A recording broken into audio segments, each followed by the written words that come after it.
अबे हाल ही में पता चला है जो रामदेव बाबा का घी था, जिसके ये तारीफों के पुल बांध रहे थे, स्वदेशी करके बेच रहे थे, असल में अब वो फ्रॉड निकला है।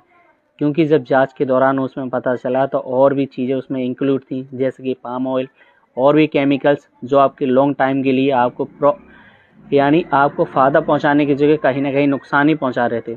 तो पहली बात ये समझ लो कि यही घी का जो रेट है वो 900 या 1000 रुपये प्रति किलोग्राम है, जो हमारे गांव मिलता है गाय और भैंसों का।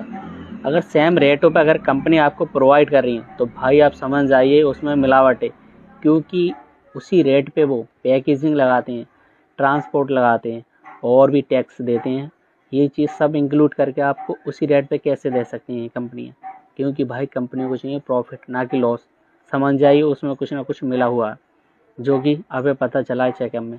और रही बात बाबा जी की, तो बाबा जी अपनी सेल्स बढ़ाने के लिए किसी भी हद तक जा सकते हैं, बाबा जी नहीं अदर कंपनी भी।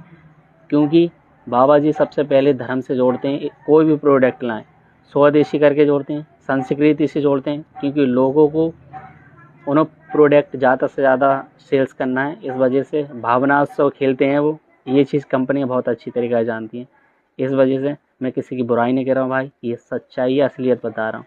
और रही बात बाबा जी की, इसकी प्रोडक्ट ही ये बंद नहीं होगा, मैं बता रहा हूँ। क्योंकि आइंदा जितने भी आपने रिकॉर्ड देखे होंगे, कहीं ना कहीं कंपनियाँ भाई सरकार को ही पैसा देकर, मतलब समझ रहे हो, सरकार को ही पैसा देकर अपना प्रोडक्ट बचवा लेते हैं और सेल्स को लगातार बढ़ाते ही रहते हैं। ये चीज़ रियलिटी है। क्योंकि ये सरकार को भी पैसे खिलाते हैं और इसको कहते हैं घूस, समझ जाते हो तो आप। और अपना स्वास्थ्य अपने हाथों में है। आप कुछ भी चीज़ खा रहे हो सोच समझ के खाइए, रेट उसका देख लीजिए। कोई सस्ते में दे रहा है तो इसका मतलब कुछ ना कुछ उसमें गड़बड़ है, प्योर चीज़ नहीं दे सकता सस्ते में उसी रेट पे। और भी आपको इन्फॉर्मेशन भेजता रहूँगा। भाई को सपोर्ट करते रहिए, छोटा भाई आपका एक एक डिटेल आपके पास शेयर करता रहेगा, देश में क्या चल रहा है क्या नहीं। धन्यवाद।